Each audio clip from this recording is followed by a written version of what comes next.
මම එකතු කරපු සල්ලි කැටයක් නෑ සල්ලි බොක්ස් එකක් කියමුනේ. බොක්ස් එක මම අන්බොක්ස් කරන්න යන්නේ. මම මේකේ එකතු කරේ ඔය රුපියල් 20 50 තමයි බොක්ස් එකකට දාලා ඒක ලියලා කොටු කපලා තමා එකතු කරේ. ඒ එකතු කරපු බොක්ස් එක කම්ප්ලීට් වුණා. ඉතින් ඒකේ මම 20 50 කොළ තමා දැම්මේ. ඔය ඊට අමතරව තියෙන උවමනාවක් වුණාම මාරු කරගන්න ගන්නවා. ඒ ඇරුණම ඒ කඩේට ගිහිල්ලා ඉතුරු වෙන 20 50 ඔය විදිහට මම එකතු කරා. මාස 5ක් විතර එකතු කරා. ජනවාරි වල පටන් ගත්තේ.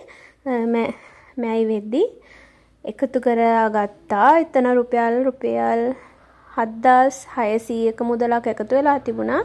ඒකෙන් ඉතින් මං ආස දේවල් ටිකක් ඔය විදිහට ගත්තා. ගල් වංගෙඩියක් ගත්තා. ඊළඟට පවර් බෑන්ක් එකක් ගත්තා. ඊළඟට තුවාලයක් ගත්තා. ඊළඟට අපතාච්චියක් ගත්තා. ওই දේවල් ටික තමයි මම ගත්තේ. එහෙනම් ඉතින් ආය අලුත් වීඩියෝ එකක් අරන් එන්නම්. අවසානට දාලා තියෙනවා මට කියපු වියදම් ටික.